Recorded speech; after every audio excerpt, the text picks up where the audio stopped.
Assalamualaikum warahmatullahi wabarakatuh. Jadi kalau datang itu tujuannya adalah silaturahim.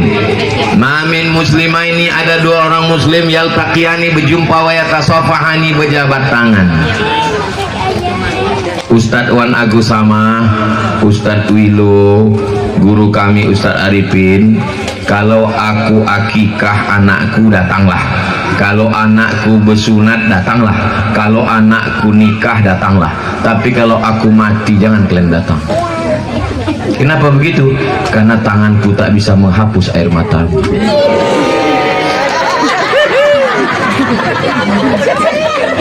Inilah jamaah ini. Awak cerita mati, dia bukan sedih. Ketawa cuit-cuit katanya, cicit-cicit. Mestinya cerita mati sedih lah. Tapi dari ketawa orang ini udah aku pancing-pancing. Ini menunjukkan orang ini tak ada. Karena kalau pernah aku pancing orang ketawa, tak bisa sampai ujung, sikit aja. Tak bisa terpikir dia, mak. Ini belum cair dari ini utang lagi, utang jilbab lagi, utang skincare lagi, utang bedak kiri lagi. Tapi di Bukit Melintang ini, Bukit Melintang kan, saya udah 2 atau 3 kali kemarin. 3 kali. Namanya Bukit Melintang. Jangankan bukit nampak, yang membujur pun tak nampak. Jadi kalau kita datang bersilaturahim ini berjabat tangan laki-laki sama laki-laki. Aku berapa kali udah anak-anak ibu-ibu mengulurkan tangan. Bukan aku sombong, bukan saya sombong, saya gini kan.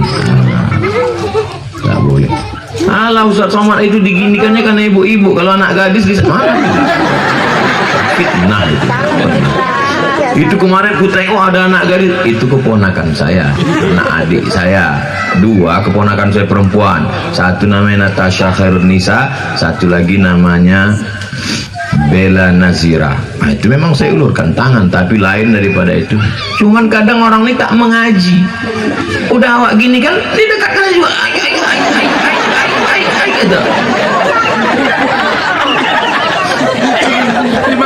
Li ayyuta'ina ahadukum, dicucukkan paku dari api neraka ke tapak tanganmu, khairun, lebih baik, min antamussa yada mura'atin la tahillu lahu, daripada menyentuh tangan perempuan yang tak mah.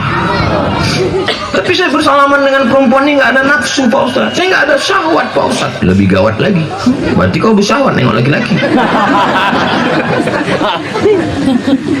Kalau ada laki-laki menyalami tanganmu, memegang kepalamu, merayumu, berkata lembut kepadamu, bukan ayahmu, bukan atukmu, bukan abangmu, bukan adikmu, bukan pakcikmu, bukan uakmu, maka yakinlah bahwa dia buaya darat.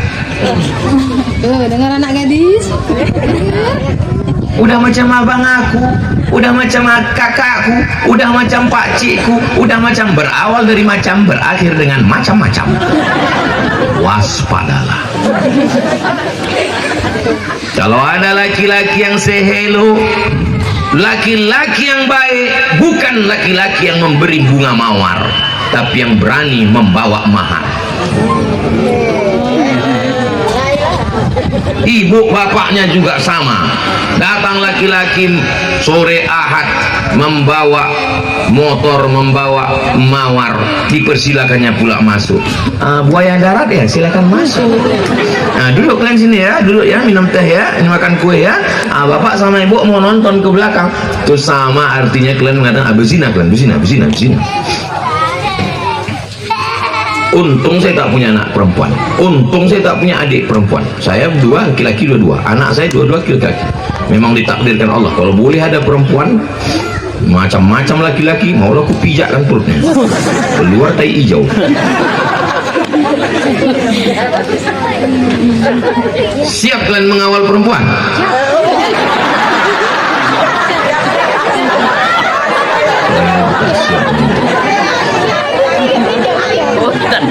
Yang satu memegang bunga, yang satu ikan hiu. Inilah yang mau kita harapkan di masa depan. Foto ini dicetak, ditempel di dinding. 2024 aku bersunat, 2034 udah selesai S1. Amin. SMP 3 tahun, SMA 3 tahun, kuliah 4 tahun. 2034 udah selesai S1. Ada yang jadi polisi, ada yang jadi tentara, ada yang jadi dokter, ada yang jadi pengacara, ada yang jadi anggota dewan, ada yang jadi legislatif, ada yang jadi macam-macam. Sementara kita ini semua akan mati. Mimda tema taya bawati. Kalau bisa mengeja, berarti udah tua. Anak sekarang mana tahu dia? Tahu kan Mimda tema taya bawati? Anak sekarang tak pakai itu, dia pakai ikro a bataba tatata basaba. Kita ini semua mau mati. Yang akan menjalani hidup akan depan inilah mereka. Lalu kenapa Ustaz ceramah? Saya bukan menceramah ini mau mati semuanya ini. Yang mau saya ceramah ini kalian berempat nih yang mau ku ceramah ini. Paham kalian? Paham?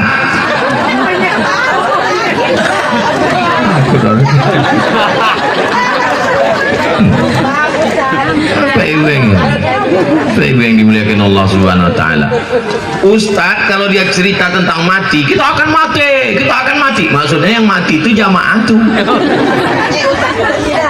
Jamaah itu dibilangnya kalian akan mati, kalian akan mati.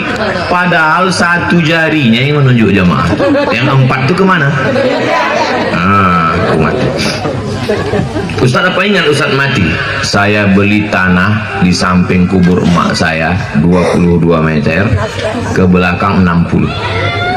Habis itu ku bilang sama kawan sepupu-sepupu, kalian udah ku belikan tanah, kok mau ambillah kalian. 22 meter, ke belakang ke tepi sungai 60. Panjang umur sehat badan, pergi nanti ke Silau Laut Kabupaten Asahan Sumatera Utara, dikubur almarhumah mak saya. Aku satu kapling, ini mak saya di bagian kakinya, aku mau dikuburkan di kakinya. Jadi cerita mati ini bukan basa-basi, jangan lipstick. Saya mati ini udah siapkan tanahnya. Kalian mau ambil yang sudut itu, mau yang di sini, mau yang di sungai, terserah. Tapi aku yang ini jangan kalian ambil. Udah siap deh. Kain kafannya udah siap. Kalau ibu datang ke rumah nanti ku tunjukkan kain kafan. Ada tasnya sudah. Ku bilang sama istriku, ini kain kafan nih udah ku siramkan air zam-zam kemarin. Nanti kok aku mati pakai. Habis itu batu nisannya udah ku siapkan. Nanti kalau aku mati, supaya orang tahu kapan orang mati ini kuburnya di mana. Tapi sebelum aku mati jangan kau kirim ke rumah. Pegang aja dulu, simpan aja dulu. Nanti dapat kabar aku mati baru kirim. Gimana lah kalau yang buat duluan mati? Kalau yang buat duluan mati kan ada anaknya. Yang membuat batu nisan tuh Ustadz Wan Agus Sama. Carikannya batu yang warna hijau, tulisannya emas. Nanti kau udah dapat kabar aku mati baru kirim ke rumah. Gimana lah kau Ustadz matinya tidak di kampung emak Ustadz, kebetulan matinya pas jadwal di Papua. Tak usah jenazahnya bawa ke Medan, karena tiket jenazah mahal. Mubazir, kuburkanlah di mana tempat meninggal. Ini meninggal sebelum mati berpesan kalau aku mati kuburkan di sini. Begitu meninggal menangis semua ahli warisnya. Bertanya, kenapa kau menangis, tiket mahal? Kita semua ini akan mati. Siapa di Bukit Melintang yang kaya-kaya mati. Siapa di Bukit Melintang yang raja-raja, bangsawan-bangsawan, yang datuk-datuk, nenek mama mati. Nah, kalau ada tetangga kawan jamaah kita sombong bukan main, mati kau bilang. Apa disombongkan hidup ini? Betul. Sombong cincin, gelang, rantai, subang, anting. Kalau mati dibawa rupanya itu. Dulu zaman saya kecil, Cina kalau mati pakai cincin, pakai gelang, pakai rantai. Sekarang saya tanya, koh, iya. Kalian orang Tionghoa kalau mati sekarang pakai perhiasan? Oh enggak lah katanya. Kenapa? Takut dibongkar maling. Zaman dulu maling saya takut sama hantu. Sekarang hantu itu takut sama maling. Bongkar itu kuburan Cina. Ibu bapak punya sawit sejauh mata memandang, amin. Punya mobil, amin. Punya rumah, amin. Perhiasan, amin. Meninggal jam 2 malam. Siapalah yang mengambil surat sawit, surat tanah, akte notaris, cincin gelang, subang antai? Istri baru. Boleh surga.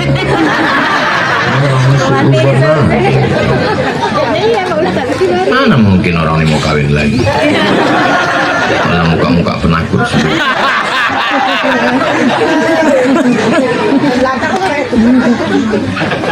Semua kita ini akan mati. Yang tinggal hanyalah tahajud tengah malam. Usolli sunnata tahajud raka'ataini lillahi ta'ala. Yang tinggal hanyalah afdalu zikri fa'lam annahu la ilaha. Makan udang, makan kepiting, makan daging kambing, makan sop, makan kolesterol, minum teh manis, minum teh susu, minum teh tarik, diabetes. Makan kacang, makan emping melinjo, asam urat. Makan jeruk Bali, asam lambung. Kemana duit itu mau dipakai? Pakailah untuk menolong agama Allah, menyekolahkan anak, membangun masjid. Mudah-mudahan kita semuanya istiqomah. Amin. Kok ku tengoklah dari bapak yang sehat-sehat nih, ku tengoklah dari ibu masalah mati nih, kalau ku tengok nampaknya aku lebih dulu. Maksudnya aku lebih dulu mengiring jenazah kalian.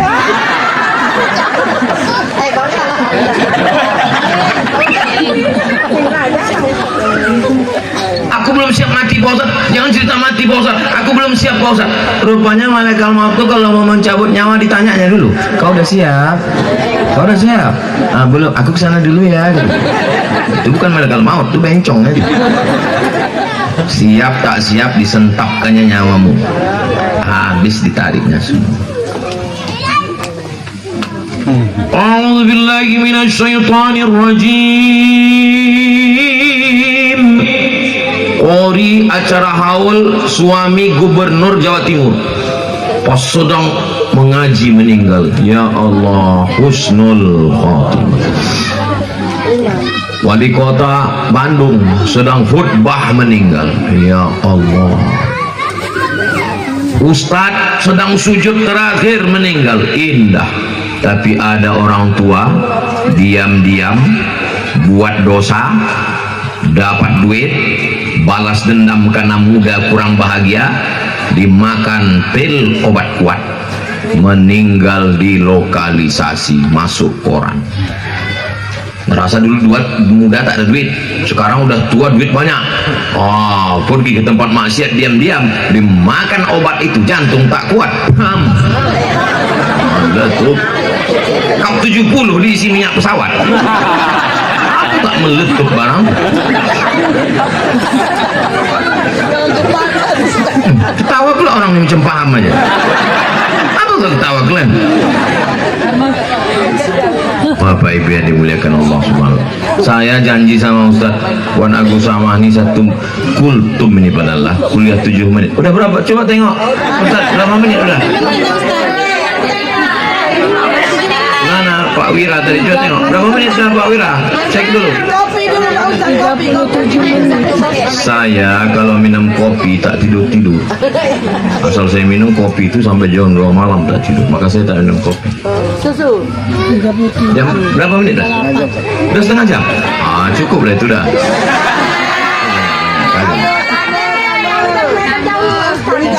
Saya ini batuk bersin tadi berapa kali bersin?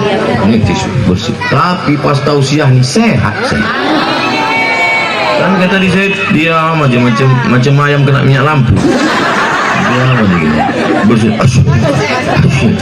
begitu jumpa sama ibu bapak yang baik hati, yang soleh ini. Dia nggak tahu juga lah yang tahu. Jadi kunci kalau mau sehat adalah silaturahim. Itulah yang mau diputus orang Yahudi. Dibuatnya kita tak ada jumpa sama orang, tak jumpa kawan, tak jumpa tetangga, tak jumpa teman, tak jumpa sahabat. Dibiarkannya kita di rumah sendirian. Apa yang kita tengok? Facebook.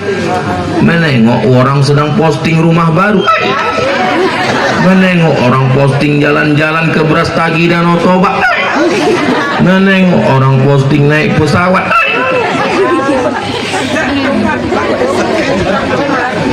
Akhirnya kita mati sebelum malaikat maut datang. Kata malaikat maut, perasaan aku belum datang kemarin, mati duluan. Hidup ini sebetulnya tidak susah, hidup ini sebetulnya tak sulit. Yang susah itu adalah memikirkan cakap kurus kita. Apa kata orang? Kesian kali Ustaz Somad tak makan. Gemuk kita. Apa kata orang? Makan duit haram. Maka kok dipikirkan, bapak kalau sempat bapak kurus, apa kata orang? Mak menderita kali dia itu. Kalau sempat bapak gemuk, apa kata orang? Itulah akibat korupsi gitu. Maka yang penting cakap kita betul, pikir kita betul, amal kita betul. Masalah cakap orang, inna syani'aka huwal. Siapa yang membencimu, dia akan terputus dengan sendirinya. Tak usah diurus itu. Sakit hati menengok tetangga rumahnya besar, mobilnya besar, duitnya banyak, akhirnya diambil air ludahnya, diambil rambut potong pangkasnya, dibawakan ke dukun, dibacakan dukun mantra kakang telinga bosi mulut tersongkang gitu. Apalah gunanya ini? Penyakit hati ini semua. Tak usah pikirkan orang, pikirkanlah macam mana kita nanti mati dalam keadaan husnul. Pejamkan mata, la ilaha illallah, la ilaha illallah ke jantung, la ilaha illallah ke jantung. Dari jantung ini naik ke otak, la ilaha illallah. Dari otak ini ke mata, ke telinga, ke badan semua, darah mengalir, la ilaha illallah, la ilaha illallah, la ilaha illallah. Sampai akhirnya kita mati, nafas kita terakhir yang keluar, la ilaha illallah. Yang paling indah mati itu adalah anak-anak nilai yang membisikkan ke telinga sebelah kanan, la ilaha. Kalau mati Ustaz, mau kalian membisikkan sebelah telinga kanan la ilaha illallah? Mau? Mau? Mau? Mau? Janji ya? Awas dulu tidak? Sudah berjanji orang yang 4 orang. Jangan sampai pas kita mati, apa kata anak kita telinga? Mana surat tanah? Mana surat sawit? Mana STNK BPKB? Ibu hari ini boleh ketawa, ibu boleh tersenyum. Kalau ibu tak percaya, nanti malam agak-agak jam 1, coba ibu pura-pura mati. Bang, bisa nahan nafas kan? Bang. Tahan agak-agak berapa? Pas dia ke dapur, benar-benar pas. Pas dia ke dapur, udah agak apa? Apa yang pertama dilakukan laki-laki itu? Yang pertama dilakukannya mengambil tang sama minyak goreng untuk membuka cincin. Tapi bukan laki-laki yang ini tak akan mungkin mereka lakukan karena soal udah bocor. Tempat lainnya. Kok ini ibu tes nanti malam tak bisa. Ibu pura-pura mati. Alah yang tadi bilang Ustaz Somad kan?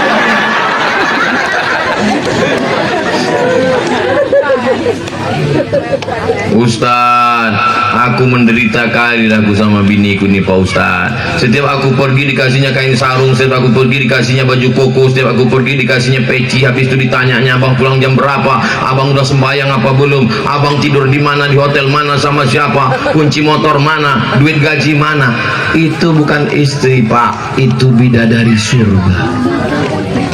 Mereka yang selalu bertanya, mereka takut kalian dilarikan pelakor.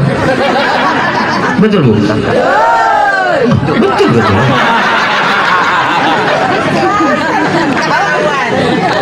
Mereka ingin rumah tangganya selamat dunia. Maka bapak nanti pulang bilang sama dia, kaulah bidadari surga yang dikirim Allah untuk menemani aku. Cuman perempuan ini kadang kalau dipuji nggak mau dia. Kaulah bidadari surga yang dikirim Allah untuk menemani aku gelapnya dunia. Ah, masa aku bidadari bang? Kaulah bidadari, tapi aku gemuk. Kau memang bidadari, diturunkan di dekat rumah makan.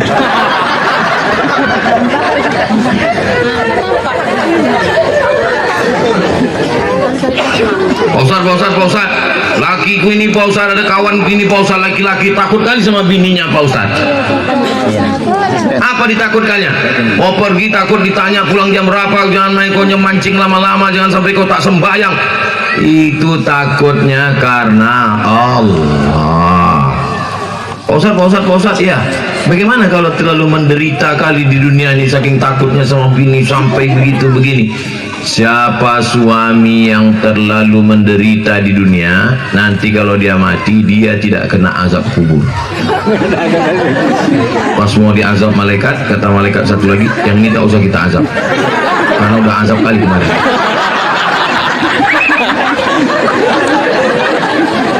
Wah, aku tengok lepas ketawa aku. Ada pula ibu-ibu ini macam pura-pura tak mendengar. Padahal dalam hatinya gua banget tuh.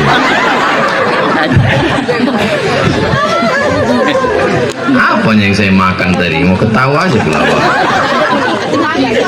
Jadi ini sebetulnya tanda yang mengundang nih hatinya ikhlas. Yang datang nih pun hatinya. Saya ceramah 5 menit. Ceramah saya di kantor itu tak ada orang tua mau mendengar. Bang satu dia mengantuk, satu nengok handphone. Kenapa lo orang yang tak mau dengar ceramah? Rupanya dipaksa bupati kepala dinas. Jadi mereka menganggap ustaz itu pelengkap penderitaan. Saya tausiah ini tidak ada pakai waktu tertentu. Asal ku tengok orang udah menunduk menguap, kemudian demikianlah tausiah. Aku pulang itu maka dari tadi mataku tajamnya. Tak ada yang menguap. Asal ada menguap agak 2 orang berhentilah saya. Padahal ini kan jam-jam genting ini kan. Kata orang Melayu, kalau sudah tegang urat perut, bisa pula jamaah ini di jam-jam genting panas, bisa pula orang ini khusyuk mendengarkan tausiah.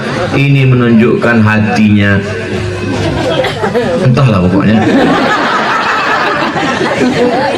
Mudah-mudahan anak-anak kita ini anak-anak soleh semua.